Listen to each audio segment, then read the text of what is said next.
വലപ്പാട് ഗ്രാമപഞ്ചായത്തിൽ മഴക്കാല പൂർവ്വ ശുചീകരണ പരിപാടിക്ക് തുടക്കമായി. വലപ്പാട് ചന്തപ്പടിയിൽ നടന്ന ചടങ്ങിൽ ഗ്രാമപഞ്ചായത്ത് പ്രസിഡന്റ് പി കെ മോഹനൻ ശുചീകരണ യജ്ഞത്തിന്റെ പഞ്ചായത്ത് തല ഉദ്ഘാടനം നിർവഹിച്ചു. ആരോഗ്യ വിദ്യാഭ്യാസ സ്റ്റാൻഡിംഗ് കമ്മിറ്റി ചെയർമാൻ സുമേഷ് പാനാട്ടിലിന്റെ നേതൃത്വത്തിലാണ് ആരോഗ്യവകുപ്പ് അധികൃതരെയും സന്നദ്ധ പ്രവർത്തകരെയും ഏകോപിപ്പിച്ചുകൊണ്ടുള്ള പ്രതിരോധ പ്രവർത്തനങ്ങൾ ആസൂത്രണം ചെയ്തിരിക്കുന്നത്. പഞ്ചായത്തിലെ മുഴുവൻ വാർഡുകളിലും വരും ദിവസങ്ങളിൽ ജനപ്രതിനിധികൾ, ഹരിതകർമ്മസേന അംഗങ്ങൾ, സന്നദ്ധ പ്രവർത്തകർ, പൊതുജനങ്ങൾ എന്നിവരുടെ പങ്കാളിത്തത്തോടെ വിപുലമായ രീതിയിൽ ശുചീകരണ പ്രവർത്തനങ്ങൾ തുടരും. ചന്തപ്പടിയിൽ നടന്ന ഉദ്ഘാടന ചടങ്ങിൽ പഞ്ചായത്ത് വൈസ് പ്രസിഡന്റ് ഗേളി ഷാജി അധ്യക്ഷത വഹിച്ചു.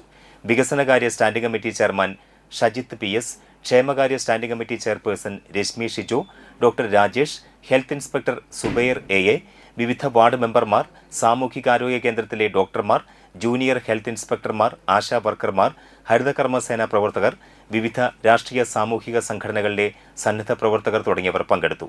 തുടർന്ന് ചന്തപ്പടിയും പരിസര പ്രദേശങ്ങളും സന്നദ്ധ പ്രവർത്തകരുടെ നേതൃത്വത്തിൽ ശുചീകരിച്ചു. നമ്മുടെ പ്രവർത്തനങ്ങൾക്ക് ഒരു അല്പം താമസം നേരിട്ടത് സ്വാഭാവികമാണ്. നമ്മുടെ വലിയൊരു ഇലക്ഷൻ ആയിരുന്നു. ഇലക്ഷൻ്റെ സമയത്തിൻ്റെ ഭാഗമായി കൊണ്ട് പല പ്രവർത്തനങ്ങൾക്കും ഒരു അല്പം താമസം നേരിട്ടു. എന്നിരുന്നാൽ തന്നെയും വളരെ ദ്രുതഗതിയിൽ യുദ്ധകാലാടിസ്ഥാനത്തിൽ നമ്മുടെ പഞ്ചായത്തിൻ്റെ ശുചീകരണ പ്രവർത്തനം നടത്തേണ്ടതുണ്ട്. സർക്കാരെ സംബന്ധിച്ചിടത്തോളം കഴിഞ്ഞ സർക്കാരായിക്കോട്ടെ ഈ സർക്കാരായിക്കോട്ടെ, കഴിഞ്ഞ സർക്കാർ എന്ന് പറഞ്ഞാൽ അതിന് തുടർച്ചയാണ് ഈ സർക്കാർ. സർക്കാരിൻ്റെ എല്ലാ വികസന പ്രവർത്തനങ്ങളും തുടർച്ചയാണ്.